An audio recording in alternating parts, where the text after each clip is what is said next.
la transición del concepto de residencia versus hábitat y cómo la cuestión social influyó en este tránsito del movimiento moderno al Tintín. Intentaré ser un poco rápida porque me han dicho que me ajusta el tiempo. Bueno, lo primero, así como introducción, decir cómo la vivienda colectiva, ¿no?, se configura casi como el tema central en el siglo XX en el ámbito del proyecto arquitectónico, ¿no? Cómo los arquitectos del movimiento moderno configuran casi toda su energía en la búsqueda de estrategias para diseñar las nuevas estrategias de proyecto arquitectónico para la vivienda, para adaptar no solo la vivienda, sino también la ciudad y el espacio libre a la nueva sociedad que nacía en ese siglo XX, heredera de aquella ciudad industrial. Los congresos internacionales de arquitectura moderna, sin duda, se convierten casi como en el mejor laboratorio de investigación de estas nuevas estrategias, como todos conocemos.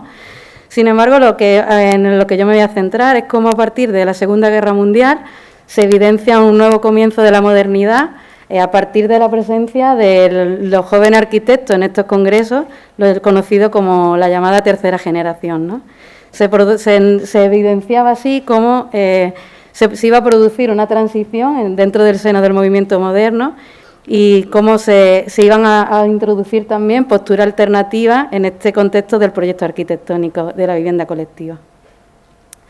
Sin embargo, y como es en esta línea del Congreso, ¿no?, pues la cuestión social se convierte casi en un tema fundamental en este proceso de tránsito del movimiento moderno al Tintín, ¿no? Y en la vivienda colectiva. Incluso llega a producir precisamente esta cuestión social un profundo debate entre ambas generaciones, entre la conocida vieja guardia y la tercera generación, y produciéndose ese debate entre los que unos habían defendido como residencia y los que ahora otros defenderán como hábitat.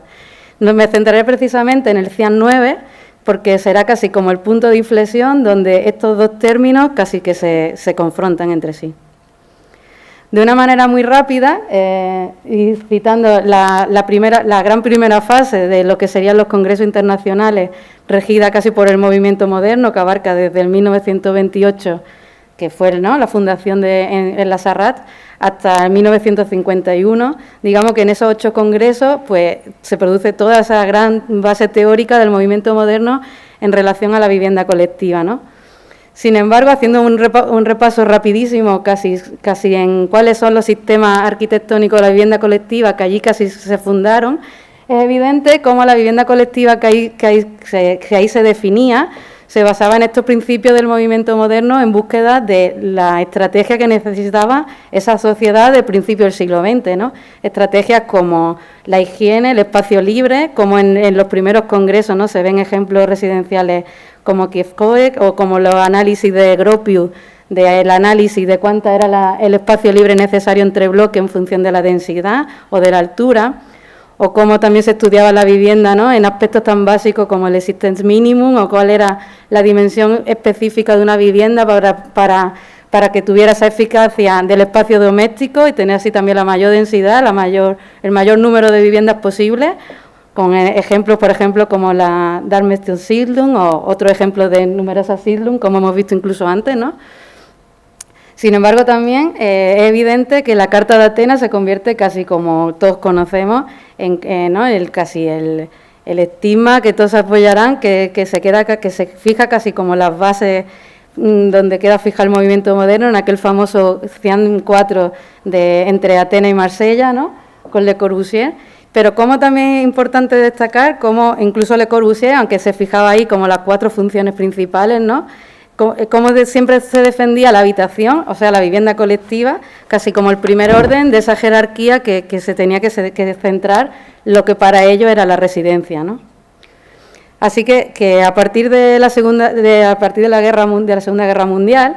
ya que empiezan a construirse los primeros ejemplos de vivienda colectiva del movimiento moderno más famoso, y solo citando uno casi por sistema arquitectónico, pues evidente como ya se empiezan a poner esas bases que habían sido fijas en la Carta de Atenas, como podemos ver ejemplos como en la vivienda colectiva, ¿no?, o en ese ideal de lo que era la residencia para el movimiento moderno, ese sistema arquitectónico que del bloque moderno, que tendrá estigmas como la unidad de habitación, por ejemplo, de Corbusier, con esa idea de espacio libre que pasa por debajo, ¿no?, de esa gran máquina de habitar que sería la unidad colectiva, o como otro ejemplo de mayor escala, como este de Pedro Gullo, de Alfonso Reidi, por ejemplo, por poner otro contexto como es Brasil, con esos grandes bloques residenciales lineales que incluso se mueven para generar esos nuevos contextos, incluso con ese bloque autónomo como estigma de la vivienda colectiva. O por citar rápido, por ejemplo, también como se veían luego en el Cian 8 de Hoddesdon, donde se debatía sobre ya no solo cómo tenía que ser esa residencia en sí, en la idea de bloque, sino como la idea de campus, ¿no? Cómo tenía que ser incluso esas nuevas áreas residenciales y cómo se tenía que incluso ese espacio libre que había sido el estigma del movimiento moderno, cómo se tenía que introducir ahora casi nuevos fragmentos que serían como esos corazones urbanos dentro de la trama que el movimiento moderno había propuesto. Otros ejemplos, como son bastante también conocidos, la idea de campus en los proyectos de SER, sobre todo con Wiener, como el plan de Chimbote o los planes de Bogotá, entre otros. Sin embargo, esto solo sería un antecedente para el aspecto de lo que me quiero centrar aquí, ¿no? Es como sin embargo, cuando después de esa Segunda Guerra Mundial y cuando ya se habían construido algunos edificios de vivienda colectiva con toda esa base teórica de la residencia moderna, entendiendo siempre la palabra residencia, cómo se evidenciaba que ya la sociedad era otra, no tenía nada que ver con la sociedad del principio del siglo de los años 20, que era la que estaba intentando dar respuesta al movimiento moderno para esa vivienda colectiva, ¿no? Como en este Cian 8 de Hoddesdon se pone evidencia que la nueva generación de arquitectos tiene algo más que decir. Incluso los propios arquitectos del movimiento moderno se empiezan a ver que eso que se está construyendo realmente la sociedad ya es otra, ¿no? Es curioso, como en esta reunión de final del Cian 8, ¿no? Pues interesante como ya las figuras clave del movimiento moderno y que a partir de este punto casi ya se reconoce como la vieja guardia casi para lo que va a proceder, pues ya es interesante como lo que ellos allí ya citan, ¿no? Pues interesante, por ejemplo, ver como Siegfried Giedion, por ejemplo, dice, citándola a él, que ahora los miembros jóvenes estaban mostrando un espíritu verdaderamente activo. O como José Luis Ser, por ejemplo, también en la foto, reconoce que las condiciones habían cambiado y que la lucha por la arquitectura moderna no puede estar comprometida sobre las mismas bases que antes, ¿no? Sobre las mismas bases que los que ellos habían fijado ya ese concepto de residencia. Por ello, incluso en la preparación ya del siguiente congreso, que sería el Cian 9, en la primera reunión en París, ya incluso Le Corbusier, con Giedion y con Troy, llegan a firmar incluso casi un pequeño escrito donde dicen que la intención es dar una responsabilidad cada vez mayor en el control de los Cian a la nueva generación de arquitectos. Se le debe dar una especial importancia en el Cian 9 al trabajo de los jóvenes. Es aquí donde casi que está el punto de inflexión clave en este aspecto en el que me quiero centrar. Para ello, gracias a que ya habían aceptado casi que los jóvenes de esa tercera generación tenía que involucrarse cada vez más en esos congresos, más que el Cian 9, antes del Cian 9 es súper importante también pues esta primera reunión preparatoria que hacen en Sigtuna, en Suecia, ¿no? Como en el año 52 el hecho de que esos arquitectos del movimiento moderno inviten ya a participar a jóvenes arquitectos en esa reunión preparatoria del Cian 9, incluso que entre ellos debatan cuál será el tema del próximo congreso o cuál va a ser el papel de los jóvenes arquitectos en el siguiente congreso, va a ser lo que produce este debate, que es el que yo me quiero centrar, y lo que produce precisamente que los jóvenes arquitectos ya no estén de acuerdo con ese término de residencia. Ahora ellos van a defender, que se produce precisamente en este encuentro de Sigtuna, que ya no es tanto el interés en centrarse solo en la vivienda, sino que también hay que preocuparse cada vez más por ese entorno cercano a la vivienda que ya habían definido perfectamente el movimiento moderno. Por ello ahora ellos van a defender casi ese concepto de hábitat, ¿no? Es interesante que estos arquitectos de la tercera generación, que luego conformarán como el corazón del Tintin, ¿no? Es interesante que en ese encuentro de Sigtuna, en Suecia, pues ya estaba Jos Candili, estaba Jan Backema o estaba Aldo Van Eyck. Y entonces allí mismo precisamente, pues donde ellos defienden que esa noción de hábitat, pues que lo entienden más casi como un ambiente donde se podría satisfacer total y armoniosamente la realización espiritual, intelectual y física de sus habitantes.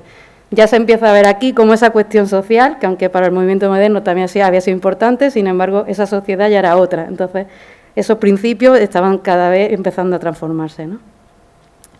Es aquí donde el CIAN 9, como es donde yo me voy a centrar, cómo es casi ese punto de inflexión entre estos dos conceptos que aunque parecen iguales, no lo eran, ¿no? Pero también es curioso cómo ese CIAN 9, al final, el tema del Congreso va a ser la Carta del Hábitat. Es evidente que en esa reunión de Sigtuna de Suecia, al final, los jóvenes de la tercera generación habían conseguido al final llevar hacia la línea que ellos estaban defendiendo lo que sería el corazón de ese nuevo Congreso en Aix-en-Provence, ¿no?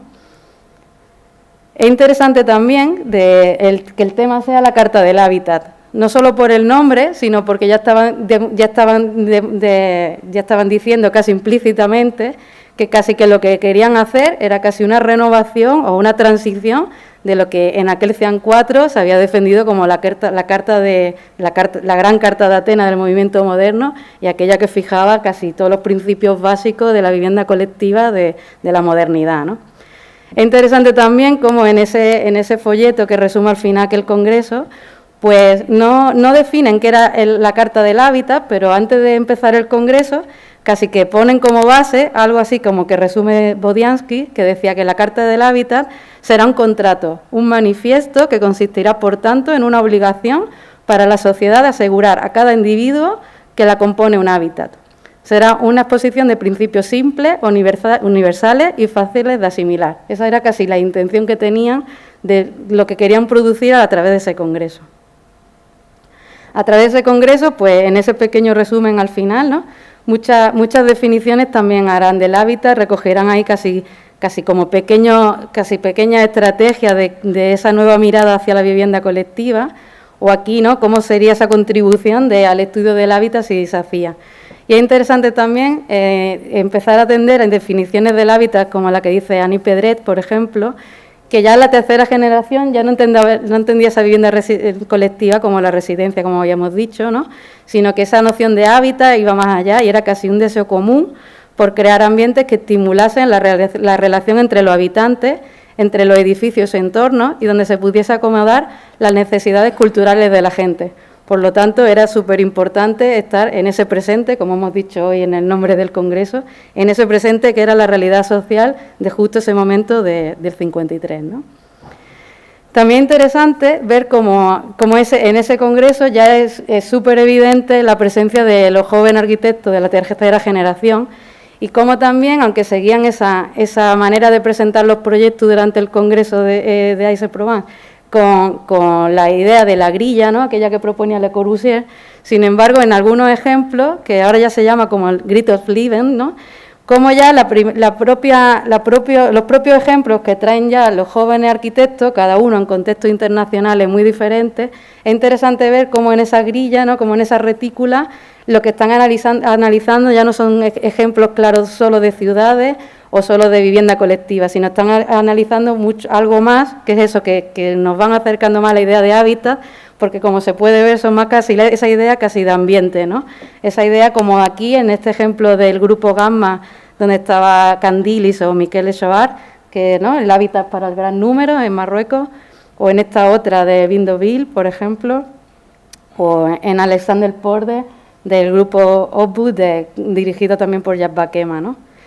Ya esto nos deja un poco claro cómo en ese CIAN 9 era casi ese punto de inflexión. Sin embargo, donde más me centraré en ese congreso, parece que casi lo que ya deja claramente ese proceso de transición había empezado,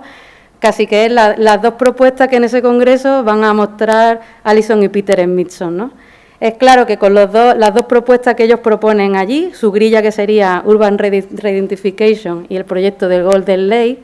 ya casi que es claro evidenciar cómo su postura, ¿no?, ya hablaba de esa idea de flexibilidad, ¿no? Ya no valía solo esa idea de la vivienda colectiva como residencia, ¿no? Y ellos proponían casi como que la ciudad y los espacios que se deben reconstruir necesitan de una nueva visión, ¿no? Se veía ya claro cómo era que el urbanismo y la arquitectura debía ser como más flexibles y que la mayoría de los barrios debían reflejar esa nueva realidad social que viven en ellos, ¿no? Es evidente que en esa grilla, casi en ese resumen de esas pocas cuadrículas, dejaban claro como dos conceptos fundamentales para lo que luego será el think tank y la nueva generación. En esa grilla ya de Urban Re-Identification ya estaba hablando de dos conceptos paralelos, como sería identidad y como sería la asociación humana, ¿no? Como si ampliamos algunos de los esquemas que estaban ahí casi un poco más ocultos, se ven claro como su referente, por ejemplo, pues son estas fotografías de Nigel Heldenson, que era compañero suyo también de Independent Group en Londres, ¿no? Y como cuando hablaban de identidad, por ejemplo, pues Allison y Peter Smithson hablaban como esa necesidad de recuperar el carácter de comunidad y de barrio de las ciudades, de manera que el hombre pudiera reidentificarse, ahí esa idea de la propia grilla, con su entorno y con su hábitat. Decían también que las unidades deben ser diferentes para cada tipo de comunidad. Para cada comunidad se debe inventar una estructura de subdivisión particular. Por lo tanto, ya no valía solo como esos sistemas arquitectónicos clave que se podían traspasar en distintos ámbitos, sino que además debían adaptarse luego a cada contexto particular, ¿no? Para ello es interesante cómo al final de esa grilla también ponían estos 4 esquemas, que eran casi como esas 4 capas que llaman asociación humana, y que ya era casi como esa traslación casi paralela de lo que antes había sido las 4 categorías de la ciudad funcional, y que ahora ellos lo dividen en la idea de casa, calle, distrito y ciudad, ¿no? Como dice Van de Heuvel en el libro también del think tank, pues dice cómo su esquema era una poética afirmación que proponía nada menos que la supresión de las 4 categorías de la ciudad funcional: vivienda, trabajo, transporte y ocio, ¿no? Para los Smithson deseaban reemplazar esta categoría por una más existencialista y fenomenológica noción de casa, calle, distrito y ciudad, 4 superpuestos y diferenciados niveles de asociación humana. Pero lo más interesante que hicieron también los Smithson en ese congreso del CIAN 9, no solo que proponían esa grilla, sino que luego lo podíamos ver casi paralelamente a la vez aplicado en un ejemplo concreto de cómo era el concurso de vivienda colectiva de Golden Lane, ¿no? Que era un área devastada por la guerra, que había sido bombardeada en Londres, y sin embargo ellos ya empiezan a estudiar como otra noción de aquel bloque moderno que había sido el sistema arquitectónico clave del movimiento moderno, ¿no? Como en esta propuesta la estrategia ya coge la unidad del bloque, pero se vuelve ahora como una línea continua que sigue todo el perímetro, y ya lo que se genera en el interior ya no era ese espacio libre que pasaba por debajo como era la unidad de habitación, sino que se retorna a ese espacio un poco más acotado y que se vuelve la idea casi de espacio público, ¿no? Como dice Allison y Peter Smithson, nuestra jerarquía de asociación buscaba como un entramado dentro de como una mayor complejidad y mucho más continua, ¿no? Una concepción que, según ellos, pues estaba en directa oposición con el aislamiento arbitrario de la llamada unité o de los barrios, ¿no? Por lo tanto, ese bloque de vivienda pues ya no era solo una unidad aislada, sino que se volvía casi en una superestructura que servía a la vez no solo para generar una identidad concreta del propio bloque y del propio barrio, sino también para generar esa asociación humana como habían propuesto en la grilla, ¿no? Incluso también introducían otros conceptos como el conocido las calles en el aire, Street in the Air, ¿no? Pero no interesa tanto como la idea de proyecto ¿no? Que también el bloque en sí funciona como artefacto, que también es muy interesante, sino cómo estos espacios también se concebían a la vez de nuevo como otros espacios más de relación y de generar como esos nuevos núcleos de esa nueva realidad social. Para terminar así, era claro cómo en el final del CIAN 9 esos dos proyectos de Allison y Peter Smithson tuvieron una gran importancia, incluso como en ese Congreso CIAN 9, que había sido dividido incluso 6 comisiones presididas también por los jóvenes de la tercera generación, como desde la Comisión de Urbanismo que dirigía Jack Bakema, o de la Comisión de Cuestiones Sociales, que había una comisión específica de cuestiones sociales, habían aceptado implícitamente esa idea de identidad y esa idea de asociación humana como la idea base casi para seguir en los siguientes congresos, ¿no? Y simplemente por resumir lo que pasó un poco después, porque lo que me interesaba era ese CIAN 9, pero es interesante también ver cómo lo que pasará a partir de ese momento pues deja claro lo que pasa al final en los otros 2 congresos, ¿no? Es evidente como en el CIAN 10, como antes del CIAN 10, pues aunque no llegaron a definir esa carta del hábitat, sí que empezaron a dar como unas definiciones más concretas, ¿no? Como decía Bodiansky, pues hábitat no es solo un cobijo para el hombre, es una célula de todo un organismo socialmente organizado. Hábitat asegura al hombre conseguir sus necesidades espaciales, psicológicas, espirituales y emocionales. Integra la vida individual y familiar en las manifestaciones de la vida colectiva y social. O cómo incluso esas definiciones influyeron rápidamente justo después del CIAN 9, ¿no?, en la reunión en DOR, y cómo esos jóvenes arquitectos de la tercera generación, que luego serán el think tank, cómo ya lo recogen, incluso proponen ese manifiesto de DOR, casi como con las nuevas ideas claves, no solo del hábitat, sino de esa nueva idea del urbanismo y esa complejidad espacial que también buscan, ¿no? Por eso es evidente que luego en el CIAN 10, ya esos arquitectos de la tercera generación ya son los encargados directamente de organizarlo, de ahí el nombre del think tank que asumirán, pero sobre todo es importante ver cómo a partir de ahí ya se produce la transición. Aunque en ese congreso es también relevante los proyectos que proponen, será el más significativo, será el último, el CIAN 59 en Waterloo, porque ya incluso la propia organización del congreso será diferente. Y lo que proponen allí pues ya son casos prácticos de vivienda colectiva o que intentan reflejar esa idea de hábitat, ¿no? Esa idea de hábitat que ya en casi todos los proyectos que se van a empezar a ver, ya se nota, aunque pongamos 2 o 3 ejemplos, cómo se empiezan a separar de aquella idea de residencia que hemos visto antes con 3 o 4 ejemplos de vivienda colectiva, ¿no? En ejemplos como en esto del estudio de Londres de Alison en Mitchell, o en el barrio de Bagnols-sur-Cère de Candilis Joseph Kibbutz, donde ya la propia configuración no es solo un único bloque, sino que es solo toda una repetición de unidades y un entramado de nuevo de ese espacio interior y de esa relación incluso con la ciudad histórica, o como en la configuración espacial que genera aquel esquema, por ejemplo, que proponen Bakema en estos proyectos, también una configuración espacial completamente diferente a esas unidades aisladas del movimiento moderno, o por lo menos buscando como otro tipo de espacialidad de asociación humana entre ellos. Y es evidente también cómo al final este Quintén, a partir de ese CIAN 9, sí, ya termino, ya al final, se evidencia precisamente cómo al final esa cuestión social no había sido solo un cambio de nombre, no había sido solo cambiar ese concepto de residencia por el hábitat, sino que se evidenció incluso el final de lo que habían sido los congresos internacionales, ¿no? A partir de ahí, como en pocos años sí que serán evidentes en algunos ejemplos de proyectos de vivienda colectiva esos nuevos sistemas que ellos propondrán a partir de esa idea de hábitat, como será proyectos del sistema de clúster, de STEM o de incluso el Smart Building,